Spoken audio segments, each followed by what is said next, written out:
আল্লামা ইকবালের একটি কবিতা। আল্লামা ইকবাল বলছেন, সাবাক ফিরসে পড়া, সাদাকত কা, শুজাআত কা, আদালত কা, লিয়া যায়েগা তুঝসে কাম, দুনিয়া কি ইমামত কা। তো ফারাওদের যখন উত্থান হয় তখন আগের হাকসুস বংশের জোট ইউসুফ আলাইহিস সালাম মন্ত্রী ছিলেন। ইউসুফ আলাইহিস সালামের ভাইরাও হয়তো বড় বড় মন্ত্রী পরিষদের সদস্য ছিলেন। তখন ফারাওরা যেমন হাকসুসদের উপর জুলুম চালায়, ঠিক তেমন বানু ইসরাইলদের উপর জুলুম চালায়। জুলুম আরো বাড়ে কেন?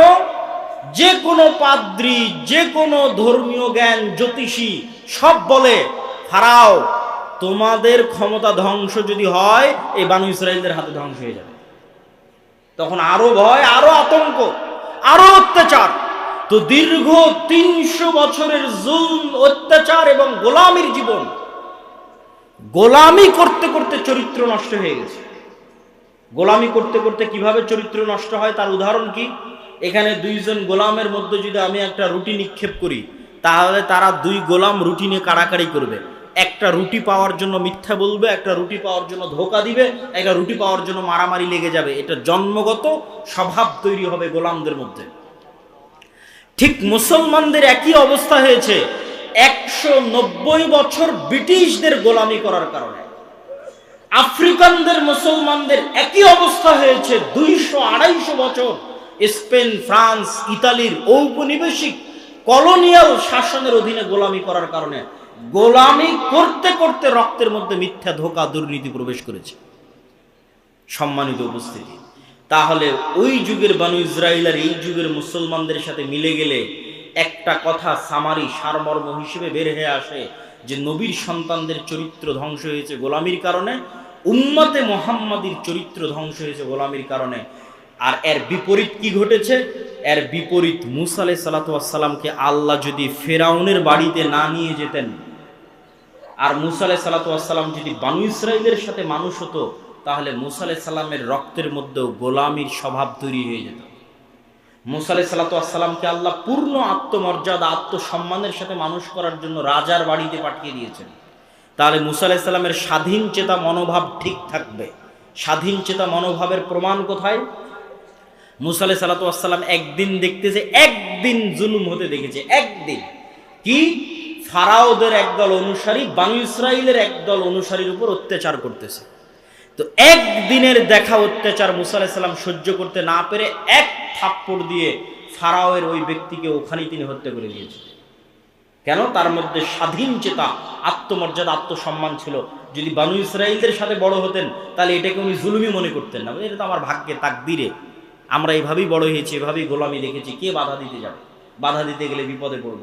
কিন্তু যখন উনি নেতা, তখন জুলুমের বিরুদ্ধে আওয়াজ উঠিয়েছেন, মিথ্যার বিরুদ্ধে, অত্যাচারের বিরুদ্ধে আওয়াজ উঠিয়েছেন। সম্মানিত উপস্থিতি, এই পুরো আলোচনার সারমর্ম আল্লামা ইকবালের একটি কবিতা। আল্লামা ইকবাল বলছেন, সাবাক ফিরসে পড়া, সাদাকত কা, শুজাআত কা, আদালত কা, লিয়া যায়েগা তুঝসে কাম, দুনিয়া কি ইমামত কা। মুসলমানেরা, তোমাদের মধ্যে আনুষ্ঠানিকতা, ইসলামের সব আনুষ্ঠানিকতা আছে। সাহারি, ইফতারি কত সুন্দর করে মসজিদে আপনারা করেছেন। ঈদের সালাত বিশাল মাঠে আদায় করেছেন। ইতিকাফ হয়েছে, লাইলাতুল কদর হয়েছে, সমাজ থেকে ফিতরা বন্টন হয়েছে। কতজন উমরা করতে যাচ্ছে, কতজন হজ করতে যাচ্ছে। আনুষ্ঠানিকতার অভাব নাই। কিন্তু কোথায় সমস্যা? আনুষ্ঠানিকতার অভাব নাই, কিন্তু সমস্যা। আল্লামা ইকবাল বলছেন, তোমরা নতুন করে সত্য বলা শিখো, নতুন করে সাহসী হওয়া শিখো, নতুন করে ন্যায় প্রতিষ্ঠা করা শিখো, তাহলে আল্লাহ তোমাদেরকে দুনিয়ার নেতা বানিয়ে দিবে। কেননা এই গুণগুলোর উপর নবীদের জন্ম হয়েছে, মুসা আলাইহিস সালামের জন্ম হয়েছে, মুহাম্মদ সাল্লাল্লাহু আলাইহি সাল্লামের জন্ম হয়েছে, ঈসা আলাইহিস সালাতু ওয়াস সালামের জন্ম হয়েছে। এই গুণের উপর জন্মগত গুণ। এই জন্য ঈসা আলাইহিস সালামের কথা বলতে গিয়ে রাসূল সাল্লাল্লাহু আলাইহি সাল্লাম বলেছেন, লা তাকুমুস সাআহ হাত্তা ইয়ানজিলা ঈসা ইবনে মারইয়াম। ততদিন পর্যন্ত কিয়ামত হবে না যতদিন না মারিয়ামের ছেলে ঈসা পৃথিবীতে নেমে না আসছে। আর মারিয়ামের ছেলে ঈসা হাকামান মুকসিতা, সমগ্র পৃথিবীতে ন্যায় বিচার প্রতিষ্ঠা করবে। আল্লাহু আকবার। তাহলে এই রাষ্ট্রে ইসলামের ব্র্যান্ডিং ন্যায় বিচার, রাষ্ট্রে ইসলামের ব্র্যান্ডিং ন্যায় বিচার আল্লাহর নবী করে দিলেন। তো আমাদের মধ্যে ন্যায় বিচার প্রতিষ্ঠার গুণই নাই জন্মগত, তাহলে আমরা কিভাবে নেতা হব? এখানে দুই একটা উদাহরণ দিব আপনাদের বুঝার সুবিধার্থে।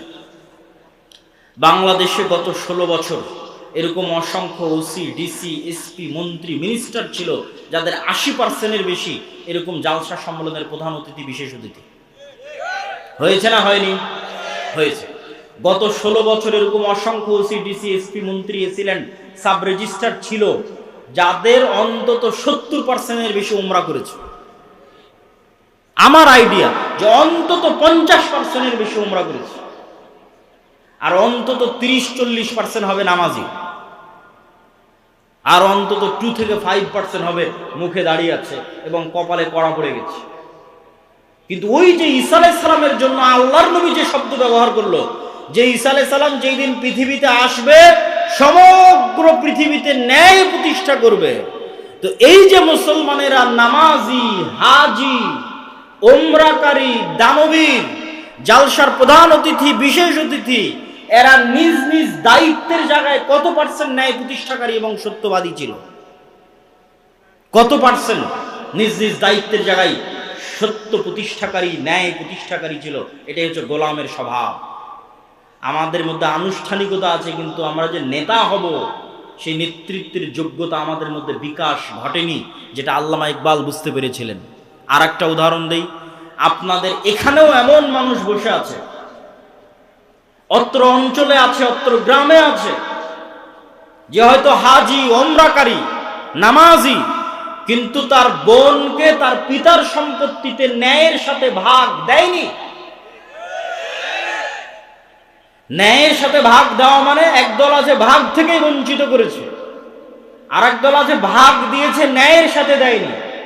যেটা বেশি দামি রাস্তার পাশে ফরওয়ার্ড জমি সেটা নিজে নিয়েছে, যেটা কম দামি, কম আবাদ হয়, পানিতে ডুবে থাকে, সেটা বোনকে দিয়েছে। তাহলে যে ব্যক্তি তার পরিবারে ন্যায় প্রতিষ্ঠা করতে পারলো না, আল্লাহ কিভাবে তাকে রাষ্ট্রের ন্যায় প্রতিষ্ঠার যোগ্য মনে করবে? আমাকে উত্তর দেন। কেননা রাষ্ট্রে ইসলাম যাওয়া মানে ন্যায় বিচার প্রতিষ্ঠা হওয়া। দলিল ঈসা আলাইহিস সালাম সম্পর্কে আল্লাহর নবী যা বললেন, এক বাক্যে ব্র্যান্ডিং করলেন। তাহলে রাষ্ট্রে ইসলাম মানে ন্যায় বিচার। তো মুসলমান লিল্লাহে তাকবীরে রাষ্ট্রে ইসলাম নিয়ে যাবে, তো সেই মুসলমান তো তার পরিবারে ন্যায় প্রতিষ্ঠা করতে পারেনি, তাহলে আল্লাহ কিভাবে ওই মুসলমানকে রাষ্ট্রের ন্যায় প্রতিষ্ঠার যোগ্য মনে করবেন? অসম্ভব। বরং ওই মুসলমানকে যদি রাষ্ট্রের দায়িত্ব দেওয়া হয়, গত 16 বছর যা দুর্নীতি হয়েছে, ওই বেটা তার চেয়ে বেশি দুর্নীতি করবে। কেননা সে যদি তার বোনের সাথে দুর্নীতি করতে পারে, 16 কোটি মানুষের সাথে করতে পারে না? করতে পারে। সম্মানিত উপস্থিতি, ঠিক আপনাদের অঞ্চলে আর একটা বড় অন্যায়, মানুষের সাথে অন্যায় প্রচলিত আছে, সেটা যে ডিমান্ডের ভিত্তিতে, যৌতুকের ভিত্তিতে বিবাহ। নামাজি, হাজি, ওমরাকারী, মাদ্রাসা মসজিদ কমিটির মেম্বার, কিন্তু ছেলেকে বিবাহ দেওয়ার ক্ষেত্রে ডিমান্ড এবং যৌতুকের অভাব নাই। তাহলে সে ওই মেয়ে এবং মেয়ের পরিবারের উপর ন্যায় প্রতিষ্ঠা করতে পারেনি। তো যে তার বৌমা এবং বৌমায়ের পরিবারের উপর ন্যায় প্রতিষ্ঠা করতে পারেনি, তাকে আল্লাহ রাষ্ট্রে ন্যায় প্রতিষ্ঠার যোগ্য মনে করবে?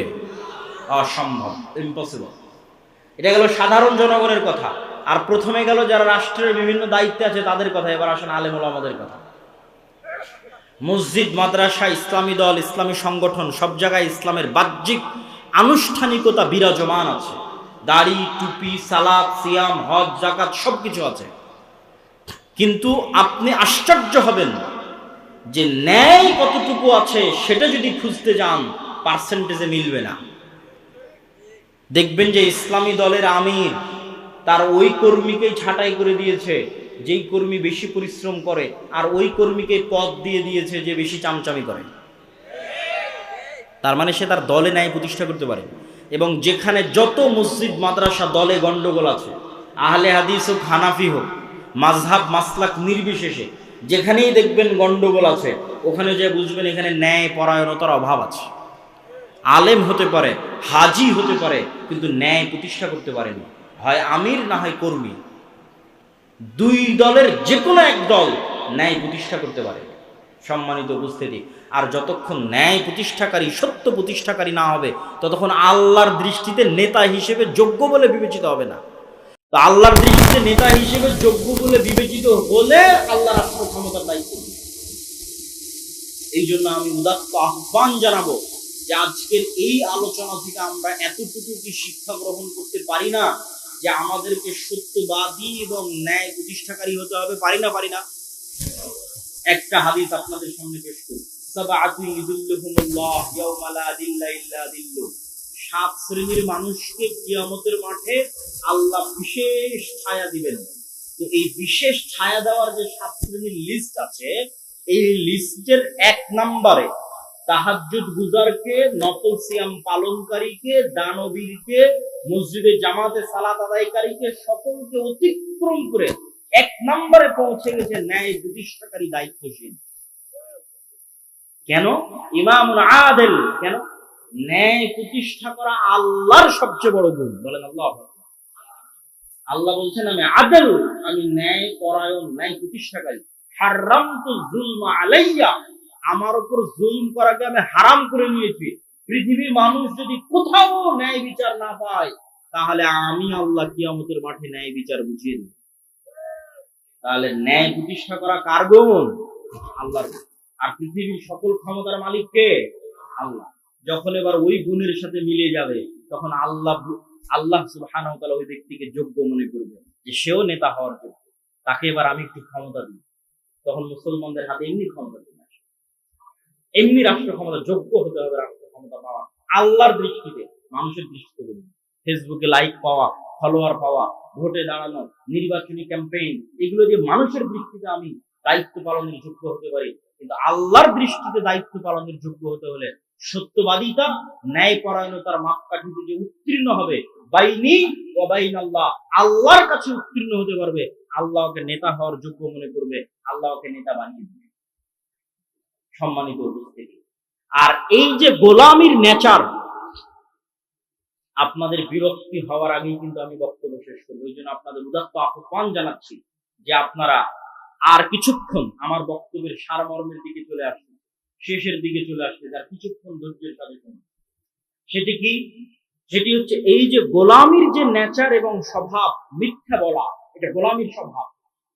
ধোঁকা দেওয়া, সততা দেওয়া, দুর্নীতি করা গোলামির স্বভাব, নেতার স্বভাব না। তার একটা উদাহরণ, আবু সুফিয়ান কাফের মুশরিক, কিন্তু বাই বর্ন জন্মগত নেতা। জন্মগত নেতা হওয়ার কারণে আবু সুফিয়ান জেরুজালেমে বাদশাহ হিরাক্লিয়াসের দরবারে মুহাম্মদ সাল্লাল্লাহু আলাইহি ওয়াসাল্লামের নামে একটাও মিথ্যা কথা বলে। অথচ আবু সুফিয়ান তখন কাফের, আবু সুফিয়ান তখন মুশরিক। তাহলে ওই যুগের মক্কার কাফের মুশরিকদের চাইতে এই যুগের মুসলমানেরা নিম্ন স্তরে আছে। আর এই গোলামির স্বভাবকে জিইয়ে রাখার জন্য, যে মুসলমানদেরকে যে আমরা ইউরোপিয়ানরা 190 বছর ওদের মধ্যে গোলামির স্বভাব ঢুকিয়ে দিয়েছি, এই গোলামির স্বভাবটা জিইয়ে রাখার জন্য এদের মাথার উপর গণতন্ত্র চাপিয়ে দাও। এই কথা অনেকের কাছে বিরক্তিকর লাগতে পারে, কিন্তু আমি যুক্তির ভিত্তিতে কথা বলবো। যুক্তির ভিত্তিতে বলে আমার বক্তব্য শেষে ফিরে চলে। গণতন্ত্র দিয়ে ইসলাম প্রতিষ্ঠা হবে কিনা এটা আমার আলোচনার বিষয়ই নয়। গণতন্ত্র পৃথিবীতে জাস্টিস, ন্যায় প্রতিষ্ঠায় ব্যর্থ একটা শাসন ব্যবস্থা। গত 16 বছর বাংলাদেশের মানুষের উপর জুলম, খুন, গুম, আয়নাঘর গণতন্ত্রের নামে তৈরি করা হয়েছে। আবার এখন ইসলামের নেতা নির্বাচনের যে পদ্ধতি, যে পরামর্শের ভিত্তিতে যোগ্য মানুষকে দায়িত্ব দিয়ে দাও, তো পরামর্শের ভিত্তিতে যে সরকার তৈরি হয়, সেই সরকারের ভালো মন্দ পরে, কিন্তু তাদেরকে যে নির্বাচন করা হয়েছে পদ্ধতিটা ইসলাম। তো যারা এই পদ্ধতির মাধ্যমে ক্ষমতায় আসলে দেখবেন তাদেরকেও সরিয়ে চোর, বাটপার, লুটেরাদের ক্ষমতায় বসানোর জন্য যে ট্রাম্প কার্ড ব্যবহার করা হবে, সেটার নাম গণতন্ত্র। আর এই গণতন্ত্রের সবচেয়ে বড় কুফল মুসলমানেরা ভোগ করবে কি দিয়ে? সেটা হচ্ছে বিভেদ, হিংসা, বিদ্বেষ, মিথ্যা। গণতন্ত্রের মেকানিজমটাই এমন যে আপনি মিথ্যা না বললে এখানে টিকতে পারবেন না। তাহলে আপনার মধ্যে গোলামির স্বভাব জিইয়ে রাখার সবচেয়ে বড় মাধ্যম হচ্ছে পলিটিক্যালি আপনাকে গণতন্ত্রের কাছে বাউন্ড করে দেওয়া। দেন আপনি বাই ডিফল্ট মিথ্যা বলবেন, বাই ডিফল্ট দুর্নীতি করবেন, বাই ডিফল্ট ধোঁকা দিবেন। আপনার গোলামির নেচার চলতেই থাকবে, সত্যবাদিতা, ন্যায় পরায়ণতা বহু দূরের কথা। আর গণতন্ত্রের সবচেয়ে বড় ব্যর্থতা কি? গণতন্ত্র নিজে গণতন্ত্র প্রতিষ্ঠায় ব্যর্থ। কিভাবে? গণতন্ত্র প্রতিষ্ঠায় ব্যর্থ কিভাবে? জনগণের শাসন মানে হচ্ছে গণতন্ত্র, কিন্তু এখানে জনগণের শাসন যে হয় না তার প্রমাণটা কোথায়? নির্ধারিত দল প্রার্থীকে মনোনয়ন দিবে। তো এমনও দল আছে যেই দলে টাকা দিয়ে প্রার্থীটা কিনে পাওয়া যাবে, আছে না নাই? টাকা দিয়ে প্রার্থী মনোনয়ন পত্র কিনে নিবে। তাহলে জনগণ যোগ্য প্রার্থী বাছাই করার আগেই প্রার্থী মনোনয়ন পত্র ম্যানিপুলেট হয়ে গেছে। দ্বিতীয় আর একটা কোথায় গণতন্ত্র দিয়ে গণতন্ত্র প্রতিষ্ঠা হয় না, সেটা হচ্ছে এই গণতন্ত্রের ভোট ক্যাম্পেইনের জন্য যত হাজার হাজার কোটি টাকার দরকার, এই হাজার হাজার কোটি টাকা বাংলাদেশের 18 কোটি জনগণের 80% জনগণ যারা মধ্যবিত্ত নিম্নবিত্ত তাদের পকেট থেকে আসা সম্ভব নয়। তাহলে হাজার হাজার কোটি টাকা দিবে কারা? এই দেশের শীর্ষস্থানীয় দুর্নীতিবাজ ব্যবসায়ীরা। তাহলে দল আগেই বিক্রি হয়ে গেছে দেশের শীর্ষস্থানীয় দুর্নীতিবাজ ব্যবসায়ীদের। তাহলে গণতন্ত্র, জনগণের শাসন কোথায় গেল? এবার আমি আপনাকে প্রকৃত গণতন্ত্র তুলে ধরি। আমি গণতন্ত্রের, যদি আপনি এক মুহূর্তের জন্য আমাকে বলেন যে আমি গণতন্ত্রের সাপোর্টার, তাহলে প্রকৃত গণতন্ত্র আপনার সামনে তুলে ধরি। প্রকৃত গণতন্ত্র এভাবে প্রতিষ্ঠিত হতে পারে, জনগণের শাসন। আমি ইসলামী খেলাফা, ইসলামী শাসন বলি, জনগণের শাসন প্রতিষ্ঠিত হতে পারে। আপনাদের এই চাটখিল গ্রামের মানুষ এত বড় স্কুল, এত বড় মসজিদ, এত মাদ্রাসা পরিচালনা করতে পারতেছে, তো এই চাটখিল গ্রামের মানুষ এক জায়গায় একসাথে বসে পরামর্শের ভিত্তিতে তাদের গ্রামের নেতা নির্ধারণ করতে পারে না? পারে না? তাহলে চাটখিলে একটা নেতা নির্ধারণের জন্য গ্রুপিং, মনোনয়ন, ভোটের দরকার আছে। আপনারা যদি একসাথে একটা মসজিদ চালাতে পারেন, একটা স্কুল চালাতে পারেন, তো একসাথে বসে নেতা নির্ধারণ করতে পারবেন না? খুব সহজ। পরামর্শ যখনই আসবে তখনই সহজ। আর যখনই একজন দাঁড়িয়ে বলবে এই আমি মসজিদের সভাপতি হবো, আমাকে কে কে ভোট দিবা, তখন গন্ডগোল, গ্রুপিং শুরু হবে। আর একজন দাঁড়িয়ে বলবে আমি মসজিদের সভাপতি হবো, আমাকে কে কে ভোট দিবা। আর যখনই দুই গ্রুপ হয়ে যাবে এবং দাঁড়িয়ে যাবে, তখন এবার টাকা দিয়ে ভোট কেনা শুরু হবে। তো যখন টাকার ভিত্তিতে ভোট বিক্রি হবে, তখন সত্য ন্যায় থাকলো না মিথ্যুক ধোঁকাবাজে পরিণত হলো? মিথ্যুক ধোঁকাবাজে পরিণত হলো। আমি রূপগঞ্জে দেখেছি এবারের নির্বাচনের সময়, রূপগঞ্জে যে প্রত্যেকটা মানুষ টাকার কাছে ভোট বিক্রি করে দিচ্ছে এবং সব প্রার্থীকে বলতেছে আমি আপনাকে ভোট দিব। তখন আমি আরেকবার রিয়ালাইজ করলাম এরা তো সব বানু ইসরাইল, এবং গণতন্ত্র এদেরকে বানু ইসরাইল বানাচ্ছে। শতভাগ মিথ্যুক, শতভাগ দুর্নীতিবাজ একটা কম তৈরি হচ্ছে। তাহলে শতভাগ মিথ্যুক, শতভাগ দুর্নীতিবাজ একটা কম কিভাবে কল্পনা করতে পারে আল্লাহ তাদেরকে ইসলাম প্রতিষ্ঠার জন্য মনোনীত করবে? নাউযুবিল্লাহ। কেমনে কল্পনা করতে পারে যে আল্লাহ তাদেরকে ইসলাম প্রতিষ্ঠার জন্য মনোনীত করবে? কেমনে? অসম্ভব, ইম্পসিবল। পৃথিবী উল্টে গেলে অসম্ভব, এটা হবে না। তাহলে একটা ছোট্ট একটা গ্রামের একটা নেতা নির্ধারণের জন্য গ্রুপিং এর দরকার নাই, মনোনয়নের দরকার নাই, কিচ্ছুর দরকার নাই। একসাথে গ্রামবাসী বসে তার নেতা নির্ধারণ করতে পারে। সব একটা ইউনিয়নের সব গ্রামের নেতা একত্রিত হয়ে তার ইউনিয়নের নেতা নির্ধারণ করতে পারে। সব ইউনিয়নের নেতা একত্রিত হয়ে তার উপজেলা, উপজেলা একত্রিত হয়ে তার জেলা, জেলা একত্রিত হয়ে তার দেশ। নিচ থেকে যখন উঠে আসবে তখন গণতন্ত্র, উপর থেকে যখন চাপিয়ে দেওয়া হবে তখন এলিট ক্লাস, দুর্নীতিবাদ ব্যবসায়ীদের শাসন প্রতিষ্ঠা হবে। এটা বাস্তবতা, এটা হিস্ট্রি, এটা হচ্ছে এস্টাবলিশড ট্রুথ, সত্য।